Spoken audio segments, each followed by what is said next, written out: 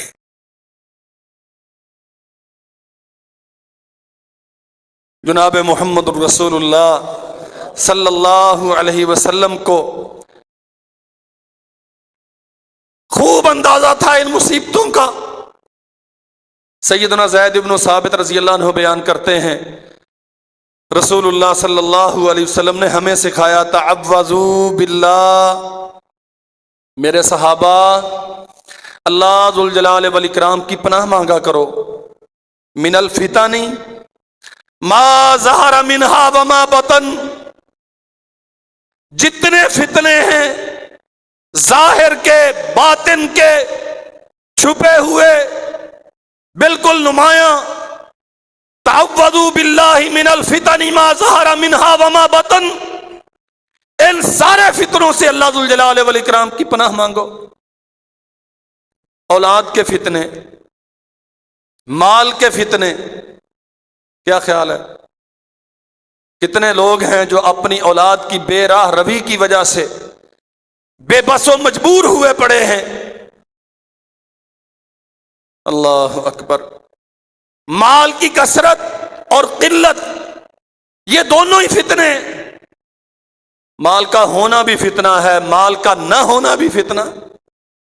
کبھی فقر اس قدر زیادہ ہوتا ہے کہ آدمی امور کفر کا ارتکاب کر لیتا ہے، کبھی دولت اس قدر زیادہ ہوتی ہے کہ اللہ ذوالجلال والاکرام کو بندہ ویسے بھول جاتا۔ انما اموالکم و اولادکم فتنہ، قرآن کہتا ہے یہ تمہاری اولاد اور تمہارا مال تمہارے لیے فتنہ۔ اعتدال کی زندگی، شریعت کی پیروی، ایک معیار حق کی زندگی، اولاد ہے یہ میری تب ہے جب یہ شریعت کے تابع ہے، اگر یہ شریعت کی نافرمان ہے، اللہ اکبر۔ یاد رکھو میرے بھائیو، اللہ ذوالجلال والاکرام نے جو محبتوں کے معیار قائم کیے ہیں وہ اپنی ذات کو محبت کا معیار بنایا ہے۔ اولاد سے محبت ہے، یہ فطرت بھی ہے، لیکن اولاد آپ کو اس وقت تک اچھی لگنا چاہیے جب تک اولاد اللہ کو اچھی لگتی ہے۔ اگر تیری اولاد تیرے رب کو اچھی نہیں لگتی تو تجھے بھی اسے اچھا نہیں سمجھنا چاہیے۔ تعوذوا باللہ من الفتن، ان سارے فتنوں سے اللہ ذوالجلال والاکرام کی پناہ مانگو۔ اور سیدنا زید بن ثابت رضی اللہ عنہ کہتے ہیں جتنے صحابہ کرام بیٹھے تھے ہم نے فوراً کہا نعوذ باللہ من الفتن ما ظہر منہا وما بطن، اللہ ہم ہر قسم کے فتنوں سے تیری پناہ طلب کرتے ہیں۔ اور خود اللہ ذوالجلال والاکرام نے جناب نبی رحمت صلی اللہ علیہ وسلم کو مخاطب کر کے فرمایا، یا محمد صلی اللہ علیہ وسلم اذا صلیت، جب آپ نماز پڑھتے ہیں، فقل اللہم انی اسألک فعل الخیرات، آپ دعا کیا کیجئے اللہ میں تجھ سے اچھے کاموں کی توفیق مانگتا ہوں۔ اللہم انی اسألک فعل الخیرات و ترک المنکرات، اللہ اچھے کام کرنے کی توفیق دے، برے کاموں سے رکنے کی طاقت دے۔ اللہ اکبر۔ ہمارے ہاں ایک بہت بڑی کمزوری ہے، ہم دعا کرتے ہیں لیکن عام طور پہ کیسے، مولوی جی دعا کرے آجے، مولوی دعا کر دیتا ہے، اس نے بھی رسمی طور پہ چند جملے رٹے ہوئے ہوتے ہیں، عموماً نہ مولوی بیچارے کو پتا ہوتا ہے کہ ان کلمات کا معنی کیا ہے، اور نہ سننے والوں کو پتا ہوتا ہے، وہ صرف آمین کہنے کے لیے بیٹھے ہیں۔ ہماری بہت بڑی بدقسمتی ہے، عوام صرف آمین کہنے کے لیے، وہ سیدھا کہہ دے تو آمین، وہ الٹا کہہ دے تو آمین۔ دوسرے سے دعا کروانا جائز ہے، سنت ہے رسول اللہ صلی اللہ علیہ وسلم کی۔ آپ کہہ سکتے ہیں کسی کو، کسی بھی نیک آدمی کو، یار میرے لیے دعا کرنا۔ نبی علیہ السلام کے پاس لوگ آتے تھے، آپ لوگوں کے لیے دعا کرتے تھے۔ خود رسول اللہ صلی اللہ علیہ وسلم نے بعض لوگوں کو دعا کی تلقین کی، فلاں سے دعا کروانا، فلاں سے دعا کروانا۔ لیکن دعا کا سب سے بہترین طریقہ یہ ہے، تنہائیوں میں ذرا اپنے معاملات کو دیکھ کے اللہ ذوالجلال والاکرام سے مانگا کرو۔ قسم ہے پیدا کرنے والے رب کی، وہ جتنی آپ کے مولوی کی سنتا ہے نا، اتنی ہی آپ کی سنتا ہے۔ اس کی سماعت سب کے لیے ایک جیسی ہے، اس کا دریائے رحمت سب کے لیے ایک جیسا ہے۔ مولوی عربی میں دعا کرے وہ تب بھی اتنی سنتا ہے، مقتدی پنجابی میں کرے وہ تب بھی اتنی سنتا ہے۔ مانگنے کا سلیقہ نہیں آتا، مانگنے والی شکل بنا لو، وہ پھر بھی سنتا ہے۔ اللہم انی اسألک فعل الخیرات، اللہ میں تجھ سے اچھے کاموں کا سوال کرتا ہوں، مجھے توفیق دے کہ میں اچھے کام کیا کروں۔ وترک المنکرات، اور تو مجھے طاقت دے برے کاموں سے بچنے کی۔ وحب المساکین، اور مسکینوں سے محبت عطا کر۔ باقاعدہ رسول اللہ صلی اللہ علیہ وسلم نماز میں، اور اللہ نے حکم دیا اذا صلیت، جب آپ نماز پڑھیں، قل اللہم انی اسألک فعل الخیرات، آپ یہ دعا کیا کریں نماز میں، اچھے کاموں کے توفیق کی، برے کاموں سے رکنے کی، اور مساکین کی محبت۔ اللہ اکبر۔ مساکین کی محبت کیا ہوتی ہے؟ غریبوں کو، بے بسوں کو، کمزوروں کو اپنا سمجھ کے ان پہ خرچ کرنا۔ اللہ اکبر۔ کسی کہنے والے نے بڑا خوبصورت ایک جملہ کہا، کہتا ہے آپ دیکھنا چاہتے ہیں کہ آپ نیک ہیں، تو بڑا سیدھا سا اس کا معیار ہے۔ کوئی بندہ تکلیف میں ہے اور آپ اس کی تکلیف رفع کرنے کی پوزیشن میں ہیں، کوئی بندہ تکلیف میں ہے اور آپ اس کی تکلیف دور کرنے کی طاقت رکھتے ہیں، اگر تکلیف دور کر دی تو آپ نیک ہیں۔ اگر آپ صرف نظر کر کے چلے گئے، آپ 5 وقت کے نمازی ہوں، آپ راتوں کے تہجد گزار ہوں، آپ ڈیلی 5 پارے پڑھتے ہوں، آپ کثرت کے ساتھ اللہ کا ذکر کرتے ہوں، حتیٰ کہ آپ حدیث پڑھاتے ہوں، تفسیر پڑھاتے ہوں، آپ سب کچھ ہو سکتے ہیں، آپ نیک نہیں ہو سکتے۔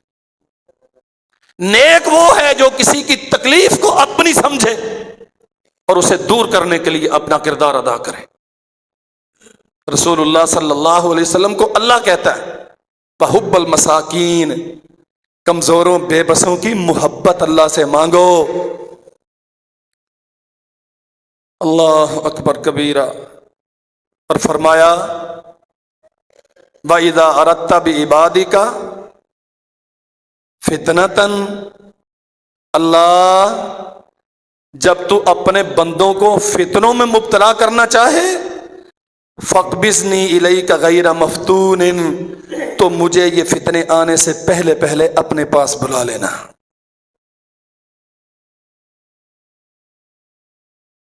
عادت بنائیں میرے بھائیوں، بڑے فتنے، واللہ بڑے فتنے۔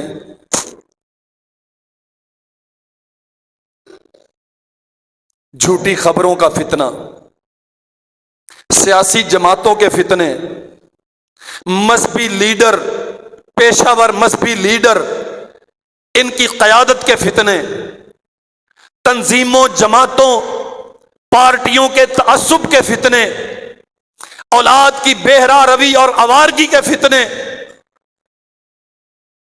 والدین کی عدم توجہ کے فتنے، مال و دولت کی کثرت کے فتنے، غربت اور فاقے کے فتنے، بازاروں کے وسیع و عریض ہو جانے کے فتنے، مارکیٹوں منڈیوں کے بھر جانے کے فتنے۔ اللہ اکبر، اللہ کی قسم حقیقت یہ ہے، جمعے والے دن یہ 10 ساڑھے 10 بجے بازار میں سبزی لینے جائیں نا تو پاؤں رکھنے کی جگہ نہیں ملتی،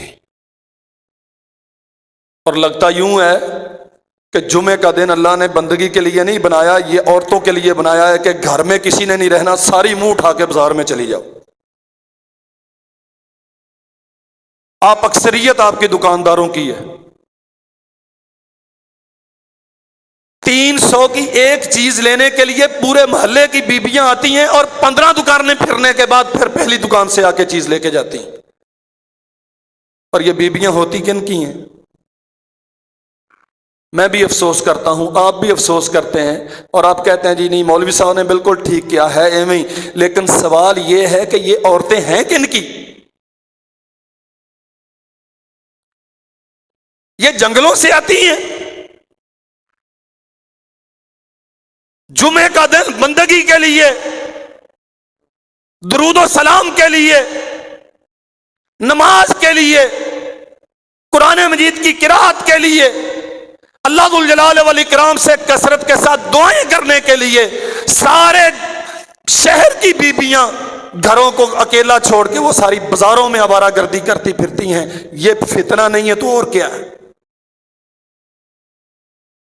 رسول اللہ صلی اللہ علیہ وسلم نے فرمایا تھا، تیرے سر پہ لوہے کا کڑا، لوہے کا خود ڈال کے تیرے سر کو دبا دیا جائے، اسے گوارا کر لینا، لیکن تو کسی غیر محرم عورت کے ساتھ ٹکرائے، تیرا جسم اس کے ساتھ مس ہو، یہ گوارا نہ کرنا۔ بازاروں میں پھرنے والی کسی بی بی کو یہ حیا ہے کہ کتنے بندے مجھے دھکے مار کے جاتے ہیں، میں کتنوں کے ساتھ ٹکرا رہی ہوں، اور میری شرم و حیا کا جنازہ کیسے نکلتا ہے دھوم کے ساتھ۔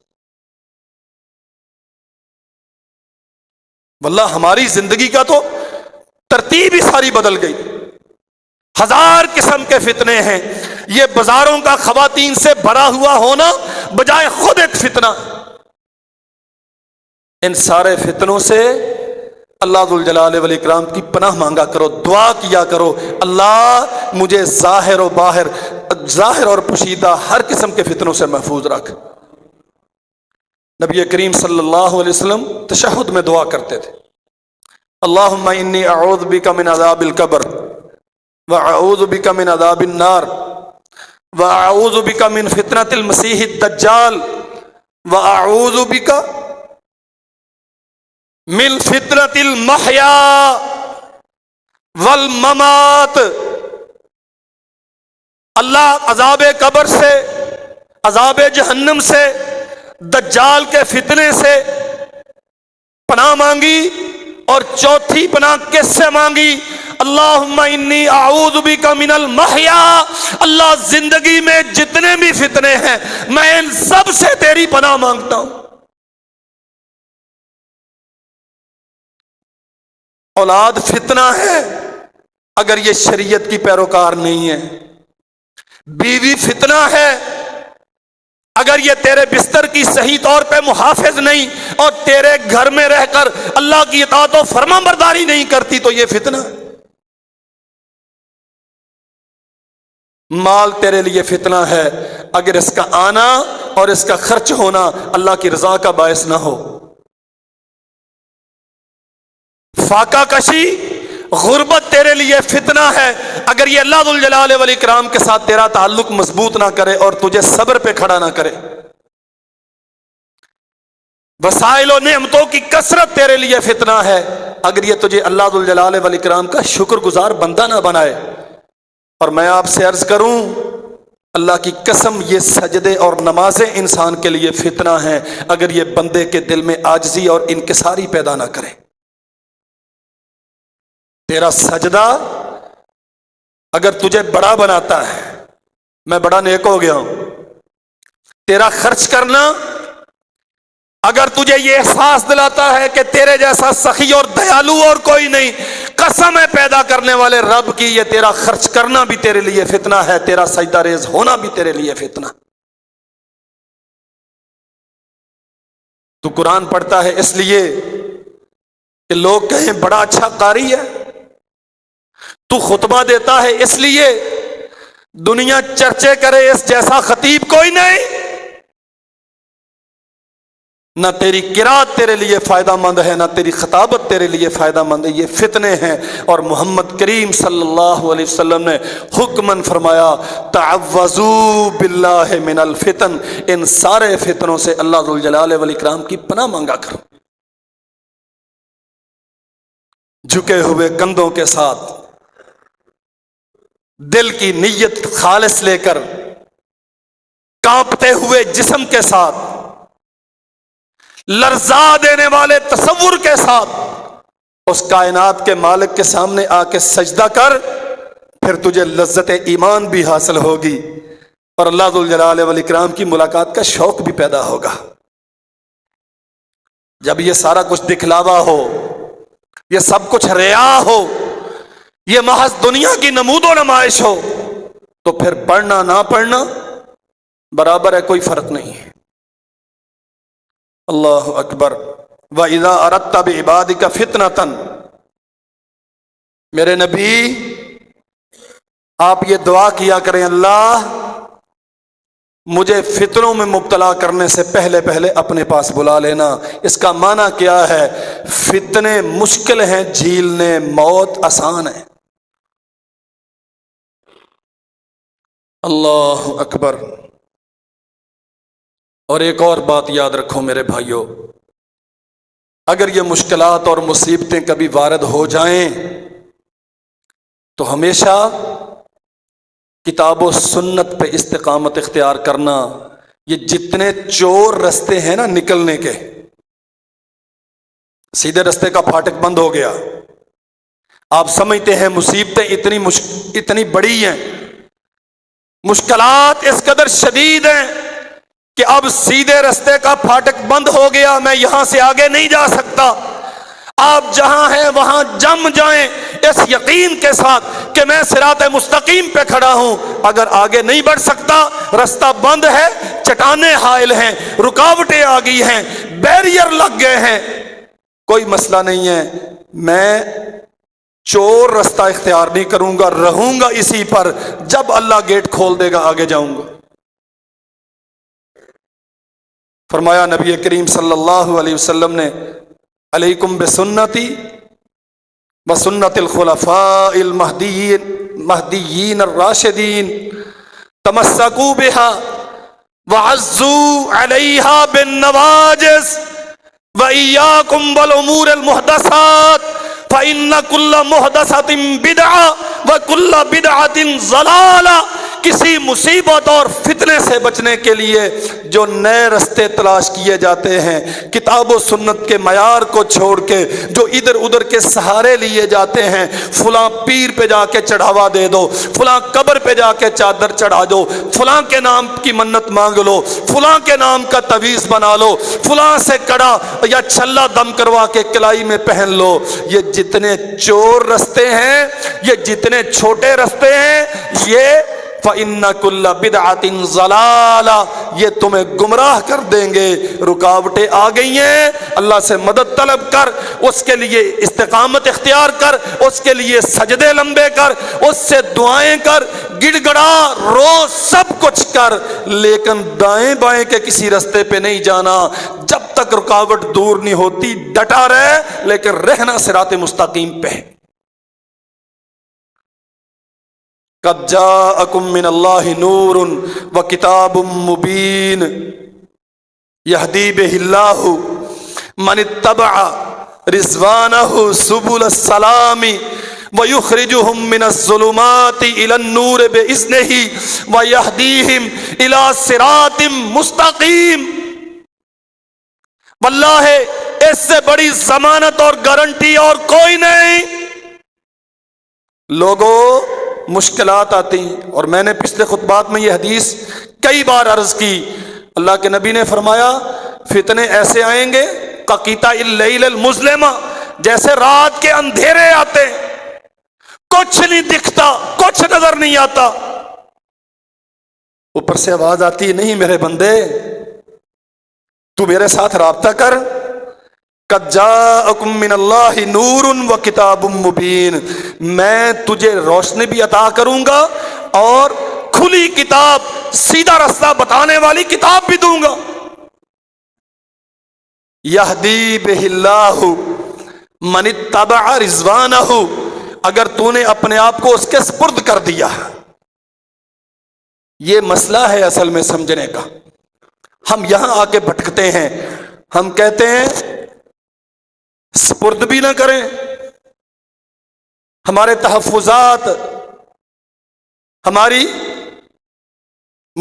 ملاحظات اور جو اپنی ترجیحات ہوتی ہیں وہ بھی رہے، اور اللہ مشکلیں بھی دور کر دے تو اس کا احسان ہے، لیکن اس کا قانون یہ ہے یہدی بہ اللہ من اتبع رضوانہ، جو اپنے آپ کو اس کے سپرد کرتا ہے، اس کی رضا کی پیروی کرتا ہے، پیروی اس کی رضا کی، خاندان کی نہیں، جماعتوں کے لیڈروں کی، مذہبی مداریوں کی، پارٹیوں کے وڈیروں کی، اپنوں بیگانوں کی، کسی کی نہیں۔ من اتبع رضوان، جس نے پیروی کی اس کی رضامندی کی، کام وہ کروں گا جس سے میرا رب راضی ہوتا ہے، دنیا ناراض ہوتی ہے تو ہو جائے۔ اللہ فرماتے ہیں یہدی بہ اللہ من اتبع رضوانہ سبل السلام، ہم سلامتی والے رستے عطا کر دیں۔ وَيُخْرِجُهُم مِّنَ الظُّلُمَاتِ إِلَى النُّورِ بِإِذْنِهِ، اور ساری تاریکیاں دور کر کے ہر طرف نور ہی نور پھیلا دیں گے۔ وَيَهْدِيهِمْ إِلَى صِرَاطٍ مُسْتَقِيمٍ، اگر تو میرا بن گیا ہے تو بندے تجھے ایسا رستہ اختیار عطا کریں گے جو تو اختیار کر کے مجھ تک پہنچ جائے گا۔ اللہ ہمیں سمجھنے کی توفیق عطا فرمائے۔ وآخر دعوانا